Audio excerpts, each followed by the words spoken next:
You're listening to Building the Broncos with Nick Kendall and Carl Dumler, Broncos country's leading draft and scouting analysts.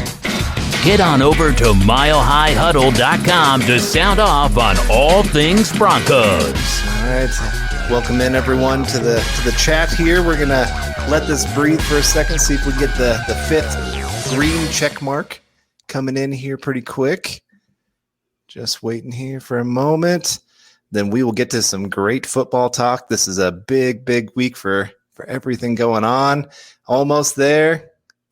Come on, there it is. 5 check marks, everybody, and welcome into Building the Broncos.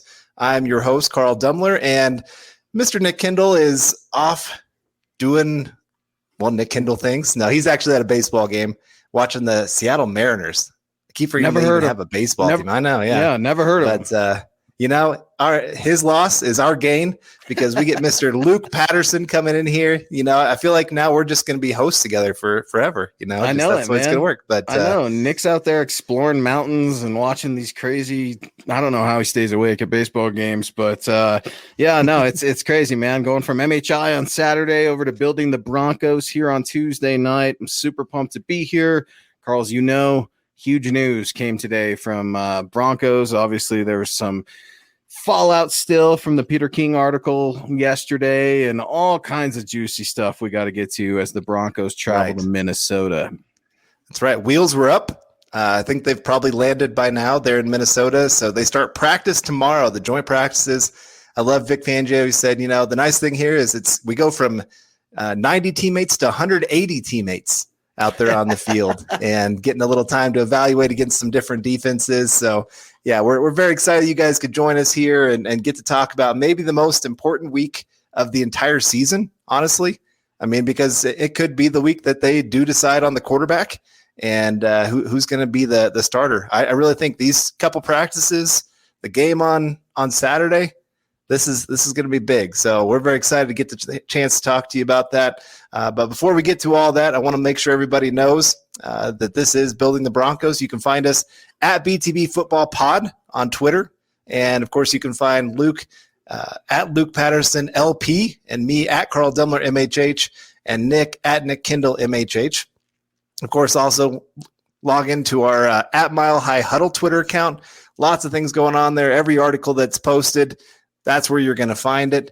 And so just lots of things going on. We've got lots of information, articles galore coming out there. Of course, then make sure I don't have my hat today. Completely forgot it at the house. But, of course, Luke's on it.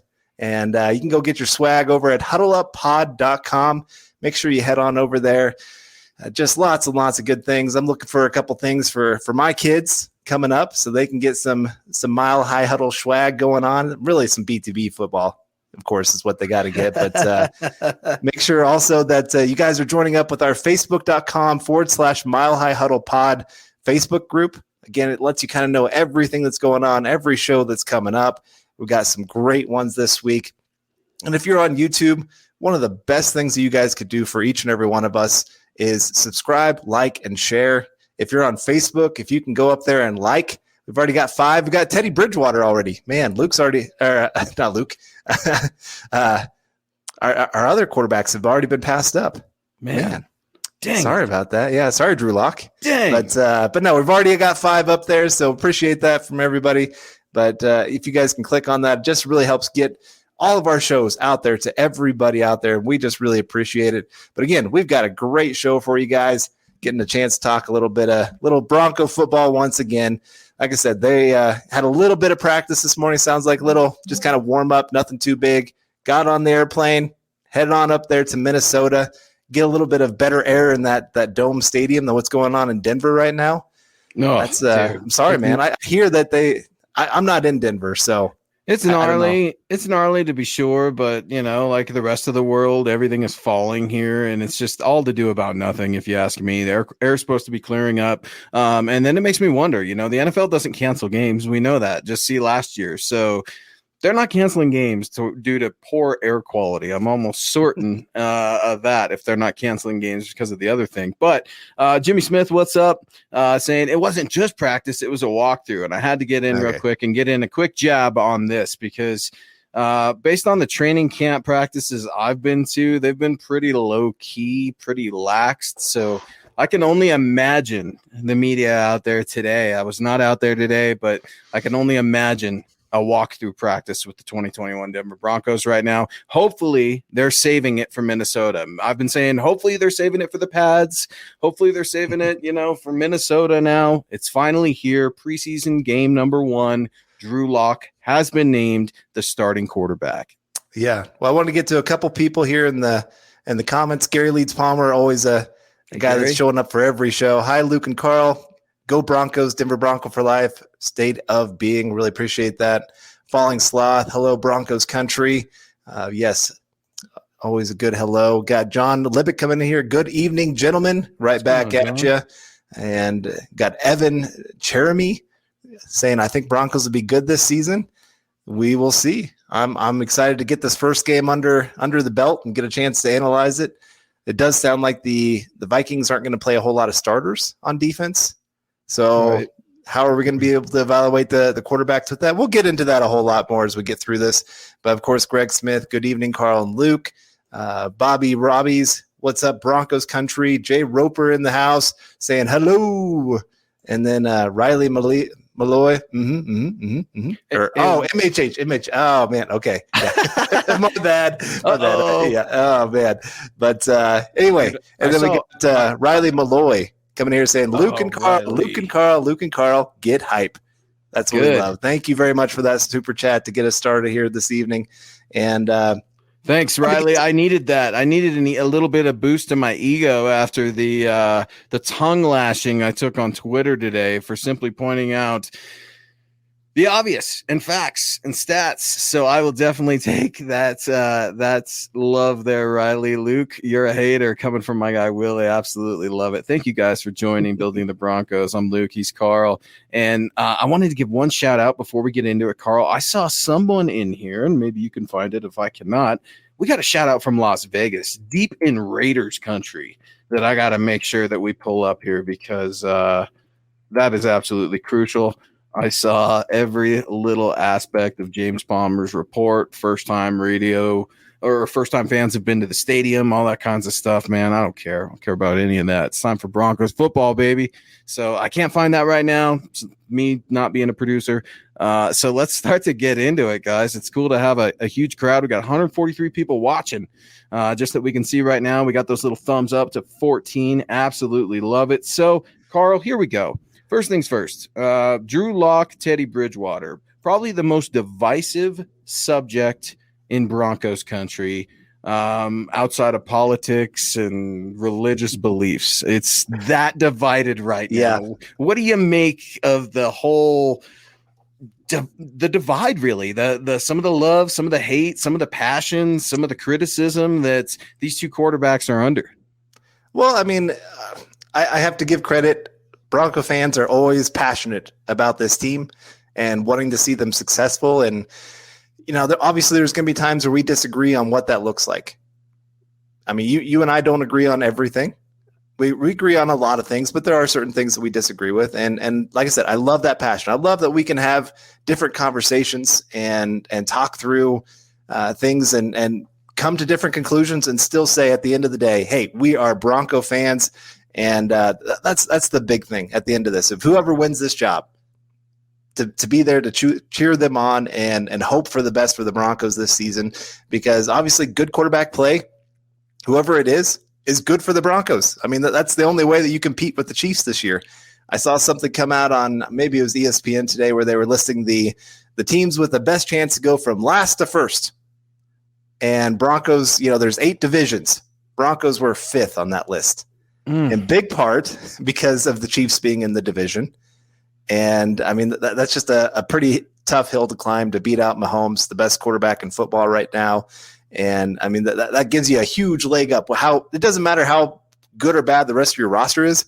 You got the best quarterback and you've got the best building block of any team out there. So Broncos have a long ways to climb up, but quarterback play being even average gets them much, much closer than they've been in a long time to trying to compete for this division. Yeah, I completely agree. And, Here's something I want to add and just make it clear, because I think a lot of folks are missing this, and I'm not so sure it's members of Broncos country. I almost feel like those Tebow fans are still lurking around and have slowly converted into Lock fans because they just don't get it. And it's not even a Drew Lock versus Teddy thing. It's, let's look at the facts. Teddy Bridgewater was brought here to compete for the starting quarterback job. If he was not brought here, that would have told you that GM George Payton would have been content with Drew Lock and Brett Rippon as at least the 1 and 2. Those simple optics suggested alone. Now, okay, Luke, optics don't mean everything. That's pure speculation. It's not. George Payton has been spitting the same dialect into the microphone since he's gotten here about how quarterback competition is necessary for this Denver Broncos team to rise from the ashes. So, as we look at the quarterback competition between Teddy and Drew, it's a lot of the same thing over and over again. It's a very boring style of practice. I think Drew's being asked to do bizarre things that he's not normally asked to do. These weird little footwork drills. I can't really report based on protocol, but he's doing some things that I know Pat Shurmur's asking him to do that don't seem to make a lot of sense. So he might be gaining some brownie points there. But on the other hand, you look at Teddy and he's just doing exactly what he does. He's steady Teddy, and then he goes out there and bombs and has a 3 interception day. So make no mistakes about it. This quarterback competition is real, and it's Drew Lock's job to really win. Teddy Bridgewater does not need to do a damn thing to win this job. Period. End of story. Drew Lock, this is it, man. This could be it as the starting quarterback in the NFL, and you got a huge leg up on your competition starting week 1 in the preseason. Yeah, that's for sure. And like I said, I think this week, I think they won't announce it, but I think this week they will make the decision in the building of who's going to be the starter. And, as much as the training camp practices have mattered up to this point, going against another team that doesn't always know every single play that you're going to call for a couple days here, going against some actual real competition in the sense of, these guys want to hit you, you want to hit them. I always think back to the Peyton Manning when they were going against the Houston Texans for training camp. Right. And I can't remember which safety it was that laid out one of the Broncos players. And oh my gosh, Peyton Manning was ticked, and he ended up getting got in his face. And then in the game, threw a touchdown against the guy, then got a taunting call, like probably his only taunting call of his entire career. And so these practices, I do think they get really amped up. I think these players really get excited about the opportunity to actually get to hit somebody and not have a coach chew them out for hitting their own teammate, those kind of things. And so, yeah, big week for both quarterbacks. Who can actually go out there and win these practices? It's going to, like I said, I think by Saturday evening, we're going to have a 90% sure chance of who's going to be the starter week 1 for the Broncos. I'm going to challenge you on that a little bit, Carl, not because I think you're wrong, but because I don't think this coaching staff is willing to make a decision this early. We could very well see the results. We being you, me, the rest of Broncos country, the NFL, the world, anyone with a functioning brain can know the answer perhaps after week 1. That's a possibility. I'm not willing to go there just yet, but we should start to see some separation. Let's say that we do. Vic Fangio has continually teased the fact of possibly drawing this out all the way up until week 1. And I don't think that's playing silly little games with the New York Giants, because they probably care less who's playing quarterback, Drew Lock or Teddy Bridgewater right now. They're just excited to have Saquon Barkley back. That's not good if you're a member of the Broncos. So when you start to look at it, man, I'm so worried about this coaching staff and the stagnant approach that they've taken with both of these quarterbacks. It's like they're having them do the exact same thing, and both of them are 2 different quarterbacks. So to expect to see similar results or tanking or soaring, it's just a bizarre notion. Let Teddy play his game. Let Drew play his game. Yeah, they're a little bit polar opposite, but at the end of the day, these are 3 and 5 step drops we're talking about here. We're not talking about a Peyton Manning offense. We're talking about Pat Shurmur. So I just have such little faith in this coaching staff to make a decision, because I hope that they will. I don't know that they will, Carl. I'm worried. Yeah. And that might be the case. Like I said, I think most of the building after this week will have a good idea. And I really don't think they'll announce it. It doesn't give them any kind of advantage to announce it. Like you said, I don't think the Giants care a whole lot, but I think they still care enough because, like I said, they are pretty opposite quarterbacks. Sure. Bridgewater, he is great throwing outside of the hashes. That's his money area. Drew Lock, his money area is the middle of the field. So how you compare or get ready for each of these quarterbacks is going to be very different for sure. And, maybe we're forgetting about the best quarterback on the Broncos roster, the one guy that's already in the Hall of Fame, Kendall Hinton.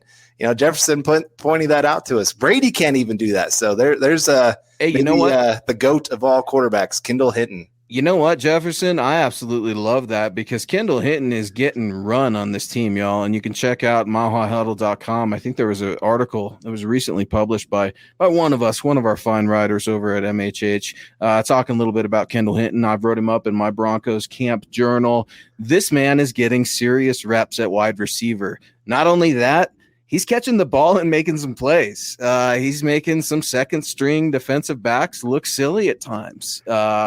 Guys also returning punts, getting couple looks at kick returns, stuff like that. I hope we get to see him on punt return, kick return. I really do. Yeah. And I know that's usually reserved for speedy burners, Deonte Spencer, Pro Bowl returner. I also like Deonte Spencer a lot, by the way. He's having a very good camp. So is Trinity Benson. Believe it or not, they can both have two good camps and both be around the same stature and style of wide receivers. So Kendall Hinton, do not sleep on him. The Broncos owe him at least one more favor in making a roster spot in 2021. So, here's what I want to see. Very first play on offense. That you have Kendall Hinton on the field. You have him do an end-around play where you hand it off to him. He's running around the edge, and all of a sudden, Cortland Sutton takes off in a streak down the field, and Kendall Hinton throws the first pass of the season for the Denver Broncos for a touchdown. Am I having some flashbacks to Emmanuel Sanders? Was that Emmanuel to Cortland Sutton against the Arizona Cardinals? I think that's the exact play that you just described, where it was like a reverse with Kendall Hinton. He deserves it. And Emmanuel's throwing tutties to Cortland Sutton. I would absolutely love it, man. Kendall Hinton, do not sleep on this man. The Broncos like him. He's a football player. He might not be an elite position, but this man will literally do whatever is asked of him. So I absolutely love it. Kendall Hinton, a name to watch, and the Broncos are just so filthy rich when it comes to wide receivers right now. It's going to be tough for him to, make a wide receiver slot position on the team. So if he can contribute to special teams, then let's get it going. Zebulon, what's going on, man? Appreciate you joining Building the Broncos. He's Carl, I'm Luke, and we appreciate it, man. Thank you for joining the stream. And here comes Zebulon coming in hot. Guys, I think the coaches feel the same way as you about Teddy, but I don't get why. Why does Teddy get a pass for sucking last year, but Drew Lock doesn't? What excuse is okay for Teddy, but not for Drew Lock?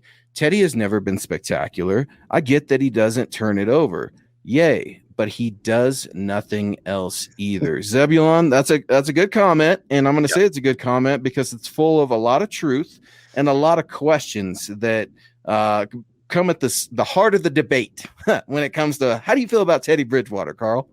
Yeah. So here's the thing, just to kind of give you a behind the scenes look at coaches and how they feel about players. They love players that they know the player's going to do exactly what they tell them to do. Like coaches, it drives them crazy when players decide to do a little bit of improv, unless you absolutely prove yourself that it works. Patrick Mahomes, I'm sure for a little while in practices, he was angering Andy Reid, where he was just going, dude, stop running around. Yeah. Once the pads come on, they can start hitting you. Well, then it worked in games. So then they're like, okay, I guess we can allow it. But Drew Lock, the problem is there's so many times that I'm sure that he's coming to the sideline and the coaches are going, what did you see? You just threw into triple coverage, dude.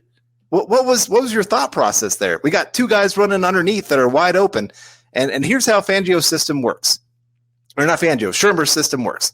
He likes to really spread teams out. He wants one guy going deep. He wants one guy going into the medium, a couple guys going into the short and another guy going out into the flat, or two guys going out in the flat, one guy in the short, just kind of mix it up a little bit of that kind of order. But he always wants at least one going deep, one medium, one short, one out in the flat, and then another one that he chooses where it kind of goes. That's what he wants. And he wants a quarterback that can read that and say, okay, are they trying to take the deep ball away? Okay, go hit the medium. And there's just times where Drew Lock, he wants to be the hero. And he just goes, oh, I see that deep guy. He's going down the field. Let me try to hit him. Oh, he's in triple coverage. And it drives coaches crazy. Now, sometimes he hits that, and it's great, and he is the hero. But like I said, coaches love when they have a player that does exactly what they ask of him, and sometimes that means it's boring. And Teddy Bridgewater, that's a great word to describe him. He is boring, but he gets the ball in the place that it needs to be.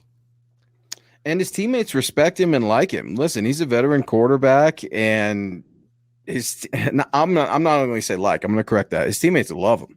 Anywhere he goes, you don't hear a bad word about Teddy Bridgewater, even from his coaching staff, who he shredded to bits with Matt Rule and the Carolina Panthers. They checked in with them. They absolutely loved Teddy Bridgewater and felt like he was handcuffed at times to the system last year. So what does Teddy Bridgewater bring? Consistency immediately to the table. He brings a level of football acumen that Drew Lock has not proven that he possesses just yet, something that Vic Fangio and George Payton have talked great lengths about. It's one thing to learn it in the classroom and process it in the classroom, something I believe Drew has done this last offseason and is doing right now. That's great. How well can you transition it onto the field? That's what ultimately makes the difference, not only between quarterbacks, but all other players on the field, and regardless of their position. Can you learn this game? Can you watch film? Can you take your analytics, your coaching, all the resources that teams give you, and put out a different result that is going to help your team win football games? Drew Lock hasn't shown that. The fact of the matter is he's had 2 excellent games in 2 years. That's it. The Houston Texans game is rookie year, and the Carolina Panthers game last year. And those were 2 very good games. I'm not going to knock them at all, but I know the Chargers game, right? Everybody, he let it come back to the Chargers. Let's pump the brakes just a minute. You got Bosa and Ingram both out. The Chargers do what the Chargers do, and they collapse. 2 games out of 18 the last 2 years is not enough for Vic Fangio, whose job is on the line, to go with Drew Lock as his starting quarterback. Hell, Vic Fangio is so disconnected from the offense, the general manager had to come in here and bring in another quarterback. That's where we're at. Those aren't the optics. That's not a narrative. That's the fact. And I'm tired of hearing anything else other than that. There's no narrative. There's no spin here. It is what it is. These quarterbacks, they both might be lame ducks, but we don't know which one's going to start, Carl. And that's just ridiculous. Yep. And talking about which one starts, we got Corey H coming in here with the $5 super chat. Appreciate that. He says, when I heard he was starting, talking about Drew Lock, I thought it meant something. But when they said Teddy is starting game 2, then I realized it meant nothing. And that's the reality of the situation. We're still at that 50-50 quarterback battle going on. Both these guys were, it was kind of like this last week. Teddy Bridgewater had 5 pretty consistent practices where he was right there, either winning the practice or, they were debating back and forth of which one, or it's a tie kind of thing. That's Teddy. That's what he does. He consistently every single day pretty much brings the same thing. He'll have a bad day every once in a while, but brings that consistency. And then Drew Lock, he goes out there at the scrimmage practice where they had it inside the building because the air quality was so bad. And he goes out there and has a good start to that practice. And everybody's going, okay, he had that 70-yard bomb to Cortland Sutton and another big play later on and another one. And they're going, okay, that's what he can be. And like you said, he's had 2 excellent games where we've seen what he could be. That's never been the question. Drew Lock has all the potential to be a top 10 quarterback in football. He's got the arm. He's got the athleticism. He's got, the confidence, all those kind of things that you're looking for. But there's other pieces that are still missing. And that consistency is the big thing that separates him from being a top 10 quarterback and a bottom 3rd quarterback. Corey, I absolutely love the support. I absolutely love the comment. There's a lot of truth there, and I appreciate that because Carl and I were joking about that before the show started. We're like, oh, Drew's starting. We're talking a little bit about the depth chart, what it means, what it doesn't mean, because it really doesn't mean much right now. But real quick, head coach Vic Fangio did have a press conference today, and he was asked, about his decision to start quarterback Drew Lock, and he said, quote, "The same reason that we gave him the first team snap of the first practice. No big deal." End quote. So there's Vic, disconnected from the offense, but also not giving you much, and also giving you the same answer he previously gave as to which quarterback would take the first team rep in training camp. He said it was going to be Drew Lock because he was the starter last year. So it's just time. That's all. It doesn't mean anything. Drew's going to have his fair shake. Teddy's going to have his fair shake. I think the story is really going to be about Teddy Bridgewater this week. I really do. He's beloved in Minnesota. I said it last Saturday. I think that's going to add another element of pressure to Drew Lock's game, and I'm really curious to see how he responds. Drew, you're heading into enemy territory where they love your quarterback, your teammate. They love Teddy too. So it's kind of a bizarre set of circumstances, but to Drew's credit, Drew's done a lot of growing up this offseason, and I have always appreciated his humility, talking about how he got a little bit more grown man strength, right? Poking fun of himself a little bit for growing some whiskers on his chinny chin. And he's always such a personable, good young man, and I've always appreciated the fact that he could poke fun of himself. But I want to see, when is that potential going to turn into production? And right. I wish we were at practice, Carl, because I feel like you can get so much more out of these practices than you can the preseason game, because I don't need to see special teams. I don't. I really don't. Back in the day, players used to say that they practice special teams before practice or the games and all that kind of stuff. And it's like, can we go back to that, please? I know the Broncos need to improve, but gosh dang it, I just want to see this team get better. Yeah. I did have a question for you. Let's hit it. And you kind of maybe answered it a little bit there, but I guess with this being in Minnesota, does this give more of an advantage to Teddy Bridgewater or to Drew Lock? In the sense, let me add some preferences into this. Like, okay. Mike Zimmer knows Teddy Bridgewater. He knows his preferences. He knows where he likes to go, what makes him struggle, all those kind of things. But also that means Teddy Bridgewater knows Mike Zimmer's defense because he's practiced against it daily. Probably no other defense he's practiced against more or played against more than a Mike Zimmer defense. Add in the pressure of going home, but also like knowing the facilities, all those kind of things. Just that there's a lot of things that go back and forth for one advantage for the other, disadvantage for the other. Which one do you think actually has the real advantage this week? Teddy knowing the defense, I think, has the biggest advantage. And I would say Drew not knowing the defense, that's Teddy's biggest advantage. It's this comes with being a veteran quarterback. And to all of you who smashed me on Twitter today saying Teddy's absolute garbage, you're wrong. You're flat wrong. Otherwise, this man would not be in the league. I get it. He's on his fourth team. He's probably headed to his fifth. And he's a journeyman quarterback. But I don't see the life of a journeyman quarterback as a failure. I refuse to see that as a failure. I do not look at Ryan Fitzpatrick as a failure. I've never looked at guys like Jeff Garcia as failures. Heck, even Rich Gannon, right, who was hugely pumped up coming into the NFL, flailed for a little bit, and then ultimately came out on top. So journeyman quarterbacks have a place in this league. Otherwise, you just have the stars, the starters, and then guys who can't do anything. And there needs to be value to that. And it doesn't need to be this all or nothing thing. So I think Teddy probably has that slight little bit of advantage in knowing football a little bit more than Drew, knowing the NFL a little bit more than Drew. And no, I'm not calling Drew dumb. I'm not saying he doesn't know football. I'm saying that Teddy just knows more because he's older and he's been around. And look, Carl, the guy had his freaking leg snapped in half in those buildings. He knows that facility. He knows everything. He doesn't need to do anything. It's all on Drew, man. Like, Drew, the plane lands. You better start playing because this team isn't going to wait for you to warm up. And you better know this.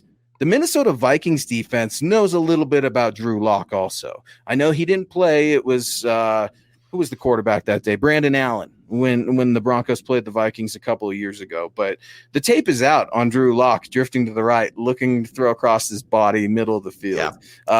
Some of those tendencies and stuff like that is there. So if Drew can come out and show that he's no longer that quarterback, that will allow him to separate, and that would get me excited and should get Broncos country fired up. And for the love of God, it would allow coaches to make a decision so we can move forward in 2021.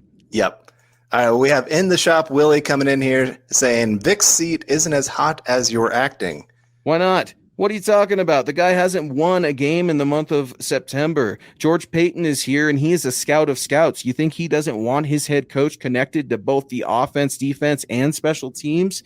We've talked about the clock management issues ad nauseum. We've talked about Vic Fangio's leadership or lack thereof when it comes to the whole team aspect. I like Vic Fangio, I really do, but I can't help but feel that the inevitable is eventually coming, and I never want to call for a man's job. He will get a job as a defensive coordinator so fast, Willie, your head will spin. So don't worry about Vic. He's going to be okay.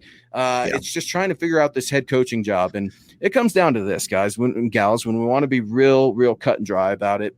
The Broncos are missing three things. They're missing an owner, they're missing a head coach, and they're missing a franchise quarterback. Without those three things, there's no playoffs. Yeah, that's the very foundation of your organization.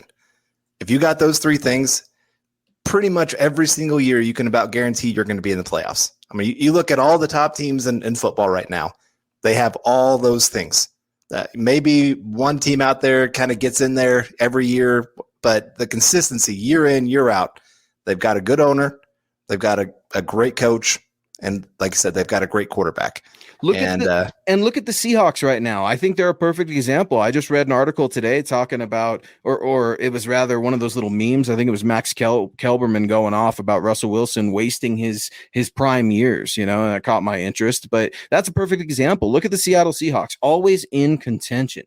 The San Francisco 49ers, they have completely changed the script on that organization with John Lynch. Congratulations, by the way. And Carl, we would be remiss if we did not just say what a Hall of Fame weekend for Broncos country. We were on air during the second night of the ceremony, but holy cow, man, got to be feeling good if you're a member of Broncos country. Yeah, seeing three guys go into the Hall of Fame on the same weekend, and three, just not only great players, but great guys as well. It just was it was a legendary weekend. A lot of tears watching those guys give their speeches, because just thinking back through all the memories that they were able to give me. I'm one of those fortunate. I know some of our listeners are a little bit younger, some of them older. I've gotten to see all three guys play for the Broncos and play well. And just, I keep telling myself as I get older, make sure you appreciate when you see greatness on the field. Make sure you guys are appreciating Von Miller this year, because it might be his last year as a Denver Bronco. It really might. So make sure you guys go out there and really appreciate everything that you see out there. There's a lot of players that just that's the fitting. When Peyton Manning was signed, 2012, right when he was signed, I told myself, Carl, make sure you appreciate this time, because it might be a year, it might be 5 years that he's here, but make sure you appreciate that you have Peyton Manning playing for your team. And man, what a ride that was. And so, I got to see Super Bowl 32 and 33, and I loved them, but I don't think I really appreciated them. Me too. I started reaching that point that I'm like, man, winning Super Bowls is easy. Right? We just got 2 in a row. Let's go for 3. And then all of a sudden it's like a 20-year drought of winning Super Bowls. And then all of a sudden Peyton comes, and that Super Bowl 50, I was in a Chiefs fan's house watching it.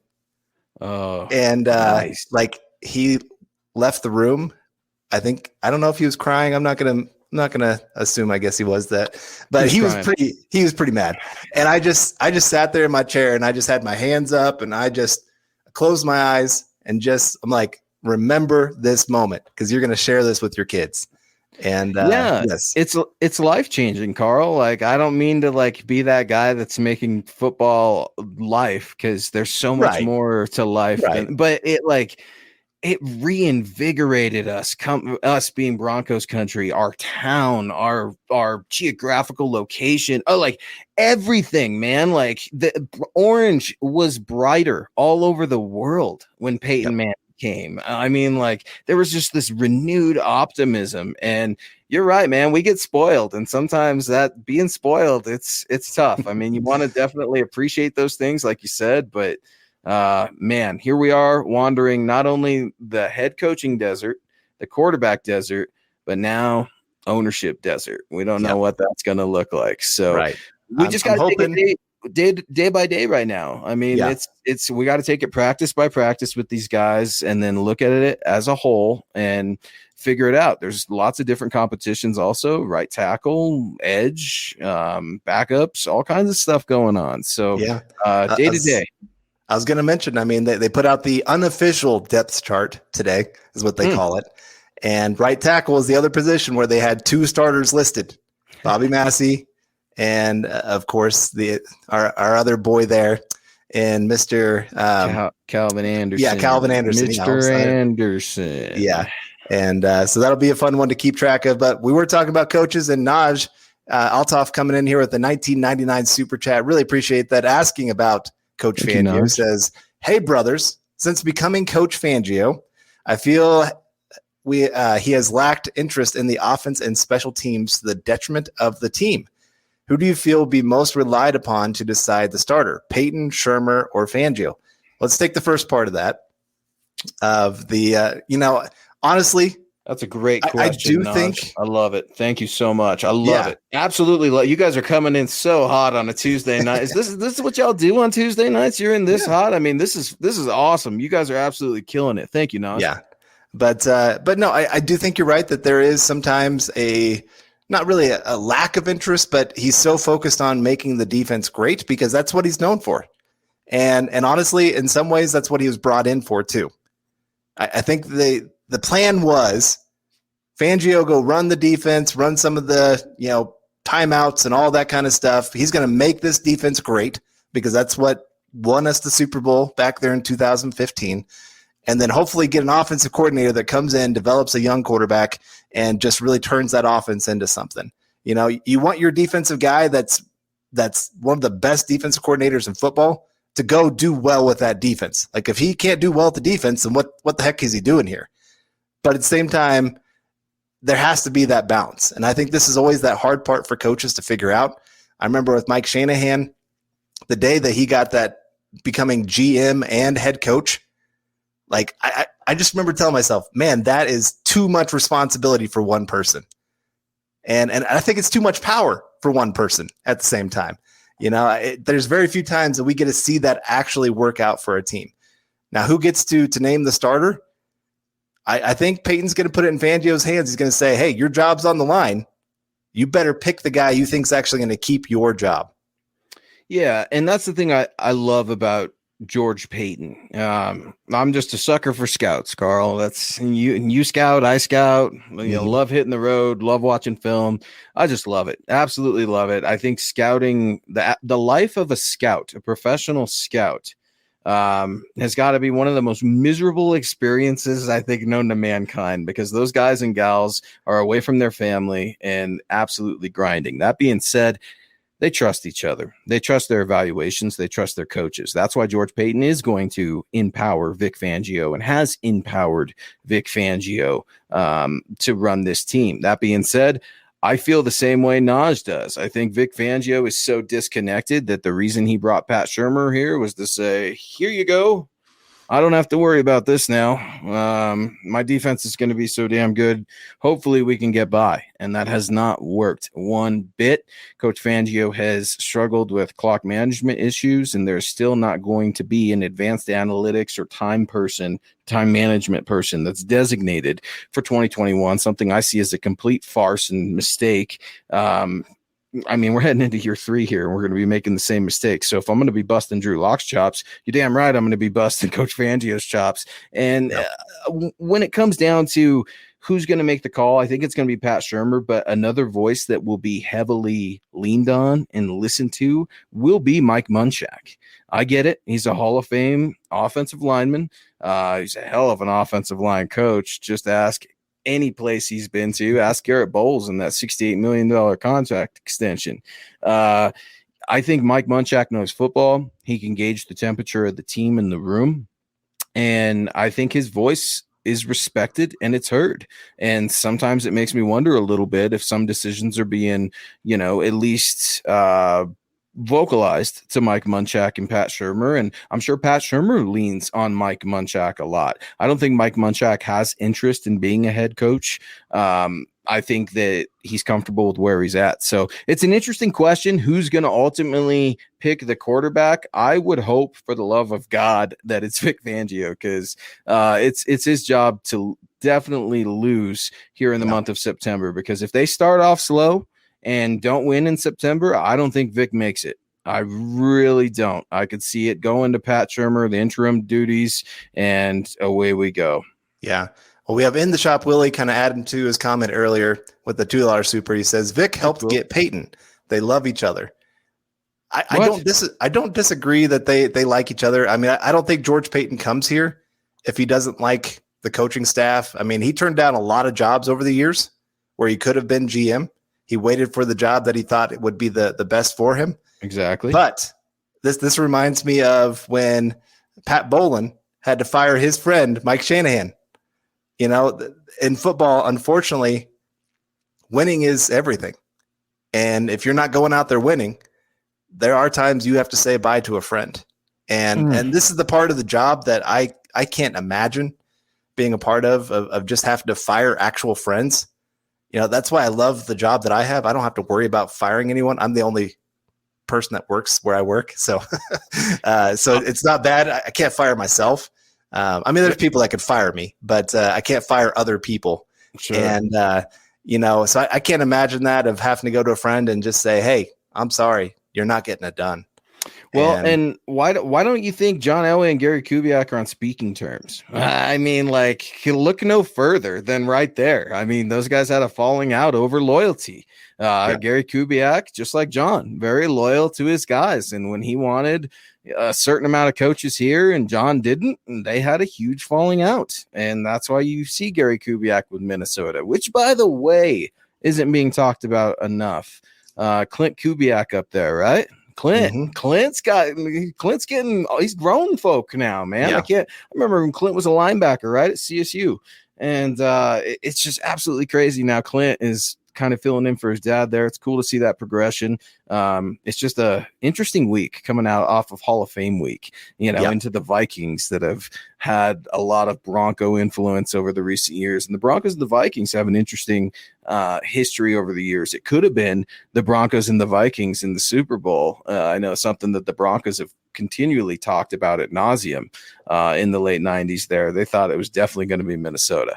And absolutely crazy the way the world comes into full circle. But thank you guys so much for joining Building the Broncos. He's Carl. I'm Luke. We're kind of heading into our final segment of the night, and let's keep it rolling as Broncos country is in full force here on Building the Broncos. Brandon coming in with a $5 super. Appreciate you, Brandon. Thank you for your support, and go Broncos. Bama Broncos. Teddy and Locke will have to fall on their faces for this team to lose.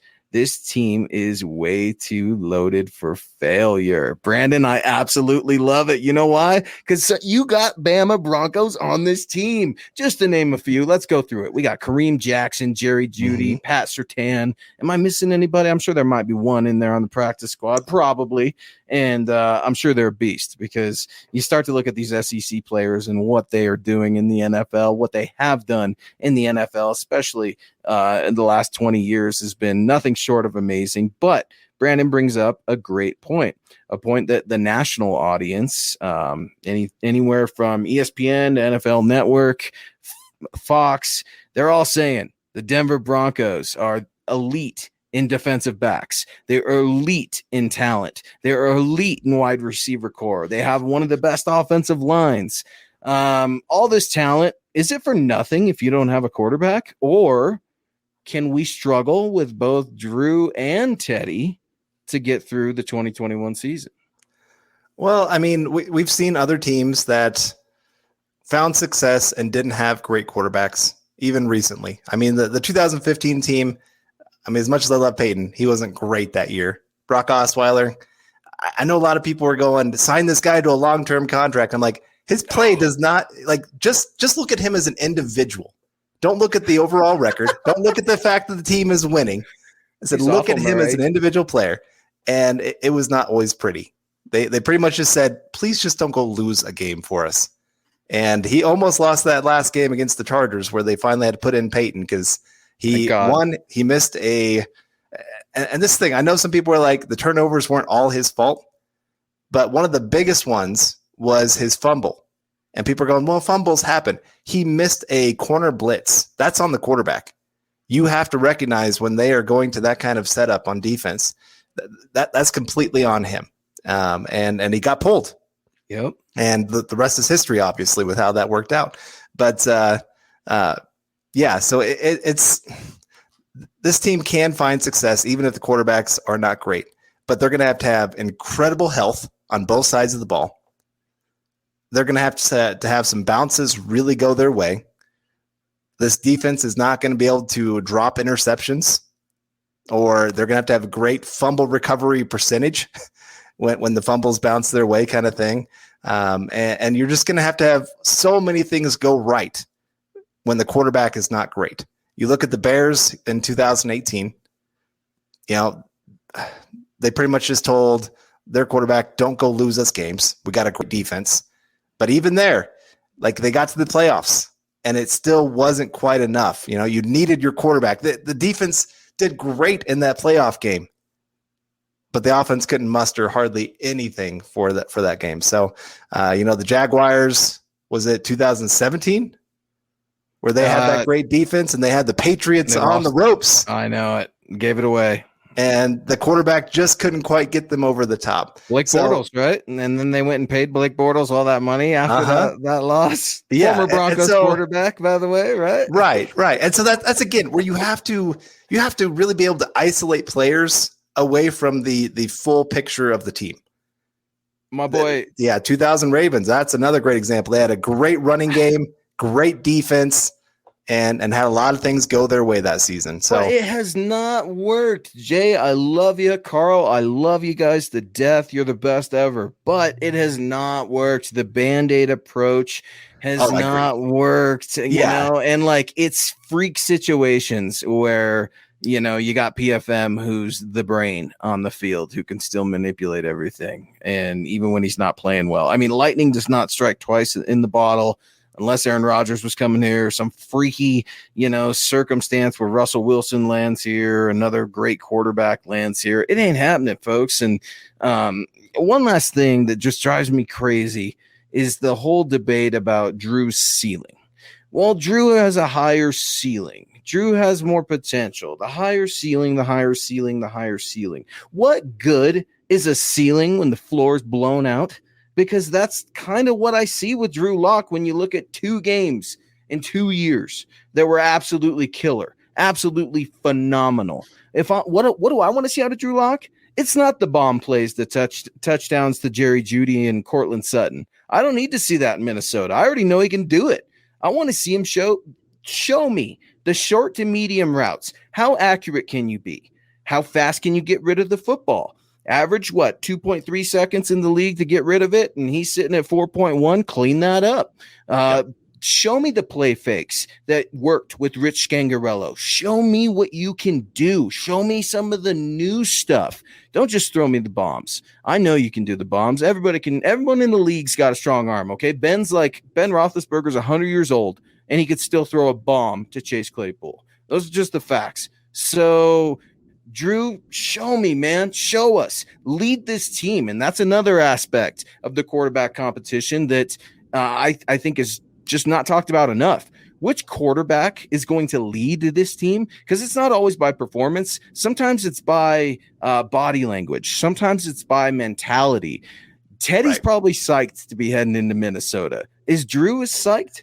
He doesn't really have anything to prove against Minnesota, and neither does Teddy, but I feel like there's more reason to be excited if you're Teddy than Drew, and I hope I'm wrong, but this is Drew's chance, Carl, and I would hate to see him squander it away because Right. A, Pat Shurmur's wasting him, or B, he just can't do it.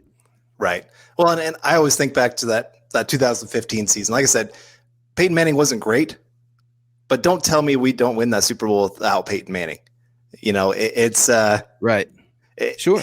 His leadership, his bar that he set for himself and for the entire organization when he got to the playoffs, his ability to be that veteran that keeps everybody calm and focused where they need to be, like all of that played into the picture. Even if Peyton is not doing great on the field, that was always a part of it. And and to your point right there, Carl, you just made me think of something. I've just been bashing Vic Fangio for not being involved in the offense. What does Teddy Bridgewater do? He has a little bit idea about time management and how to use timeouts. He knows situational football. Maybe he helps Pat Shurmur and Vic Fangio a little bit more just by being that game manager. I think you're exactly right. And Dave Glassman, he doesn't think I'm right, and that's cool because it's awesome to disagree. I appreciate your feedback.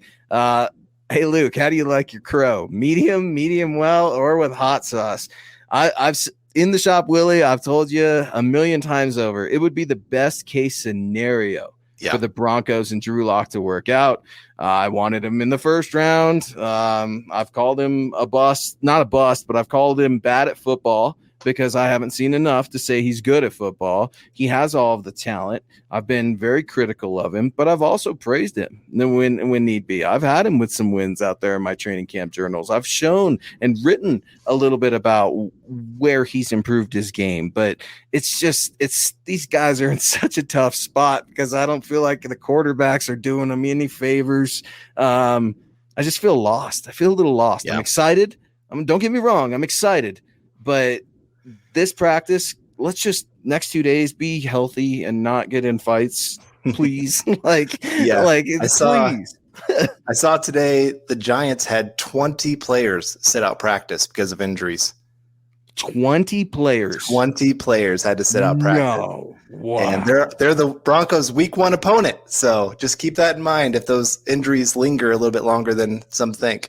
All right, we got Keith Brookman coming in here. I like that last name. My wife's last name is close to that. Cool. He says, now, let me preface this. Realistic situations that actually happen this offseason. So Aaron Rodgers, Watkins, Russell Wilson, all those guys, not a possibility. Not the draft either, right? Like, do you want to throw out the draft? Let's throw out the draft because I'm not. You know what? Justin Fields. Listen, if y'all love Justin Fields so damn much, then go buy a Chicago Bears jersey and root him on. Other than that, I don't want to hear it because PS2 and Justin Fields, they're two different completely positions. It's not fair to critique the players. If you want to critique the GM and the GM's decision, then go for it. But the player thing, that really rubs me the wrong way and that pisses me off. So yeah, man, let's throw out the draft, right? Okay. Let's look at free agents. Let's look at free agents or trades, right? And I'm not going to include Aaron Rodgers or Russ Wilson or anything like that. Well, we know they were in on the Matthew Stafford trade. So that suggests that they were definitely looking for quarterbacks and picking up the phone.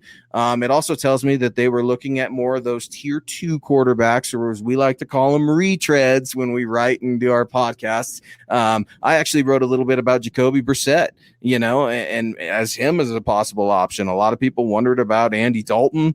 You had some folks writing about Mitchell Trubisky. What would have been my ideal solution? Looking back, hindsight being 2020, I really would have liked Ryan Fitzpatrick probably on this team. I think that he provides a level of veteran mentorship that just is a little bit above Teddy Bridgewater, just with experience, and the proof is in the pudding there. He's no stranger to playing second fiddle, and I'd have been curious to see what maybe a Fitzmagic and a Drew Lock combination would have looked like, but it's tough because either way, you still got to figure out this year. This is it for Drew Lock. So a veteran quarterback for me would have been the best option if Teddy wasn't here, obviously. So I'm going Fitzmagic. Okay. I mean, that one makes sense. You don't have to give up any draft capital to make that one happen like you would have with the Matthew Stafford. Even though he said no. Right? He's like, isn't that what he said too? I think it was Nick and I, or maybe it was you and I. We were doing a podcast on Saturday night, and we're all like, Fitzpatrick to the Broncos, and then I think he had threatened to retire or like show like he was not interested, and that's like, oh, ouch. Yeah, so here's my thought. I've always been a go big or go home kind of guy, and especially when it comes to the quarterback position. I mean, you look at the Broncos Super Bowls that they've gotten. They've taken some big risks in those years where they went and took some chances on players that maybe others were not willing to, like a Aqib Talib. Right. I mean, Patriots didn't want him back. They're just like, dude, your attitude, get out of here. DeMarcus Ware, injury-ridden. Peyton Manning coming off his neck injury and couldn't even throw 10 yards when they signed him. Yeah, TJ Ward, we don't want to pay you later. Yeah. So, Emmanuel Sanders, another guy, injury prone, kind of a little bit of a weird attitude, all those kind of things. Broncos took a chance, went out there and got that guy and obviously paid off big time for him. And so sometimes I'm willing to take some big risks to see what happens. If it fails, hey, at least I went down swinging. I don't want to just watch that ball just go through and you're like, oh yeah. Are you going where I think you're going, Carl? Because this is like the tease of all teases here. I'm starting to get anxious. Okay, I would have gone Matthew Stafford. Okay, I really would have. I would have made that trade. I don't know if I would have gone 2 first-round picks like they did because I'm going, hey, I've got the number 9 overall pick here, and plus, they kind of did the whole take on some contract and all that kind of stuff. On top of that, where they ended up getting extra, I would have said, hey, number 9 overall, I'll throw in a 3rd-round pick. And, if there's maybe a young player that you like on our team, not any of the stars, I'm talking 2nd-tier level kind of players that maybe we can throw your direction. And then we'll go from there. And I know they tried to call it's too rich. Sometimes you got to overpay a little bit. And you overpay for quality. I like Stafford. But you're right. You know what? That's a very fair statement. You overpay for quality. That's not only fair, that's true. Think about it. If you go out and you buy a $1 burrito, it's probably not going to be good later, right? Yeah. You go out and spend, $25 on a decent meal with the family one night, you're probably doing okay. So yeah. I think that's really interesting. I thought maybe you were going to go with a more controversial quarterback down south before all those legal issues came up, because we were talking about some of those character concerns. But no, I hear you, man. There were so many options, but ultimately, at least we don't have Andy Dalton out there in a visor, right? Like, how ridiculous is that? I mean, maybe he thinks that'll help him if the defense, aren't reading his eyes, something that's happened since TCU. But I digress, guys. It's 7:00 here Mountain Time. We're going to put a big red bow on this thing as we start to finish the show. But before we do, Andrew Morrow coming in with a 99-cent super sticker. Appreciate you so much, Andrew, and go Broncos. Hopefully you guys are having a great end of your summer. It's crazy. Kids are going back to school. Football is officially back. It's starting to become that time of year, Carl, and I cannot wait. Yeah, I'm with you, man. It's starting to maybe think about cooling off here in the near future. Get a little bit, us big boys, we like it a little cooler. Hell yeah. This 100-degree weather sometimes gets to us, but obviously, and then that means football weather's back. That's always a nice thing as well. And so very excited for that. My daughter, I think, goes back to school here in like a week. Man. Mine just went back yesterday. Okay. And then she starts flag football coming up here soon. And man, it is just absolutely crazy. I cannot believe that time has just gone by like this. And when we start talking about time, that is something I want to continually express my appreciation and support for all of you guys with MHH that rock with Carl and I tonight, and rock with us on a daily basis, where you can find all of our work at milehighhuddle.com or on Twitter at milehighhuddle. Your time is the biggest form of support that you can donate to these shows, something that we absolutely love. And it's the biggest gift that we have, Carl, on this earth. Something I'll preach until I am in the ground. And just to have 230 eyes on us right now is just very humbling, and I appreciate the support. And Carl, I appreciate the opportunity to fill in, man. It's been a little bit since I've been on a Tuesday, so thanks for having me. Yeah, definitely, man. It's been an honor to. I mean, we've done now the last 3 shows pretty much together. So we're rolling. I saw somebody ask earlier, did I fire Nick? I got to get you a hat. I got to get you an maybe Nick's hat, like somehow take it from him, or, like Aqib Talib, snatch that. It's my chain, Punk. It's my hat, Punk. But no, guys, hey, Nick Kendall, he's just wrapping up some good summer stuff in the summer months and the off-season months and things of that nature. We work very bizarre schedules, guys, to say the least. Very bizarre hours. We've got guys and gals working overseas for us at Mile High Huddle too. So whenever we can get that off time, to be with our friends and family, it's very, very important. So we always encourage Nick, and know that you guys know Nick is coming back. Nick would not leave without this quarterback conundrum. Nick would not leave without a Justin Fields comment before the quarterback competition is decided. Nick would not leave because Iowa football is coming back. So y'all just hang in there. But we've got a few more supers to get to. I know, here. And I did want to say, I don't know if Nick has got the chance to see, but Iowa State is ranked above his Iowa Hawkeyes in the college Nick. Preseason. So we'll see how that one plays out. But we got Stu Meat coming in here with the super sticker, 99 one. Hey, Stu, really appreciate that, Stu. I like that picture there. It looks like Stu's got a little member of Broncos country in a Bronco hat. And that's the coolest thing ever, man. When I'm out there at Broncos camp, I try to talk to as many fans as I can. And I'm always just so a little jealous and a little in awe of those kids there with their mom or dad or uncle or grandpa or grandma, because I remember that. And that was such a joyful time in my life. And I try to replicate that as a parent, but shout out for sure. Thank you so much. No, I talked to my wife into it last night. I'm going to get a couple Broncos jerseys for my boys. Yeah. And we're going to find, and I'm going to get a Justin Simmons, of course. You got to go, Justin. He just got his big contract. I like guys that I know are going to be around for a while. Well, Andy's a good guy. Like he signed my daughter's hat a couple years ago when he totally didn't have to before I started working and all this. So I'm in favor for sure. Yeah. And then you know what? I'm going to take a risk on a rookie. I'm going to go Patrick Surtain. Yeah, I like that number 2. It looks good. I think he's a good guy. I think he's a hard worker. I think he's going to be a great player for the Broncos moving forward. Even if I disagreed with the pick, I still like the player, and I still think he's going to be a great Broncos. So I think that's the direction I'm going to go. Number 2 and number 31 for the boys. And my wife, she goes, you know what? I know we said we're not going to be watching TV while we're down there because, trying to get to know the boys, all those things. And she's like, Sundays, we're going to be watching football. So very exciting times. But came in with the clutch. I absolutely love it. Speaking of clutch, Thomas Hall coming in here. Is this our Tom Hall? From Emmett? Tom, you better let your presence be known, because I see you on the Huddle Up pod, and if you're not coming on this pod, we're going to be a little jealous. What's up, Tom? Appreciate the support so much. You guys are absolutely killing it. And no, that's great, man. I'm super pumped to hear that, Carl, and I love it. Absolutely love it. Steve, finish us off, buddy. $5 super. Appreciate it.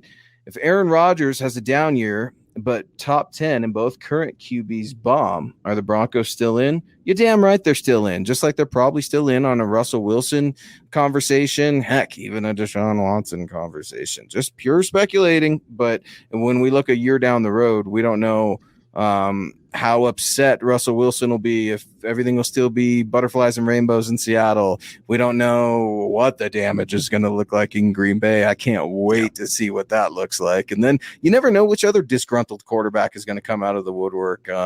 It's just always changing. Yeah. Well, and I look at what has Minnesota done? Because, that's where we're talking about our boy coming from. Pay quarterbacks out the wazoo and draft running backs that are amazing. Pretty much. But they like the veteran direction. Got Case Keenum. They brought him in as a backup, and they even traded a first round pick to go get Sam Bradford when Teddy Bridgewater went down with injury. And I know it hasn't worked out great per se, but you see that's kind of the direction they like to go, the known.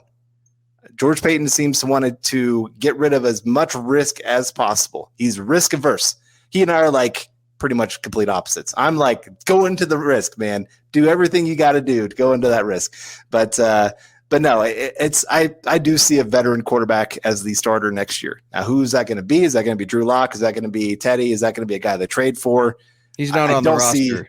I don't know if he's on the roster, but but I do think that there's a good chance that we're looking at a veteran guy. I don't think it's going to be a draft guy. No, I don't either. And as we wrap this up, I gotta do this because I absolutely love it. Jewel the Fool. Remember the last Ohio State QB our fans wanted? Where is he? Absolutely love it because I gotta show some hate to that Ohio State. Twitter at Mile High Huddle. Guys, please get at us at Carl Dumler, MHH, at Luke Patterson, LP. Please get at milehighhuddle.com for all of your up-to-the-minute news, analysis, rapid reaction, and videos. You guys can DM us. I know we get back to everybody sooner rather than later, but just hang in there with us. And again, thank you for your support. Yeah, thank you guys, and have a great night and a great week for the Broncos. We got Bronco football back on Saturday, and can't wait for the chance to get to talk about all of that. So we love you all. Stay safe out there. If you're in Denver, breathe cautiously, I guess is the way I'd put it. But otherwise, like I said, enjoy this week, enjoy all the updates, and stick with us here at Mile High Huddle. You've been listening to Building the Broncos. Join Broncos Country's deep divers at milehighhuddle.com to keep the conversation going.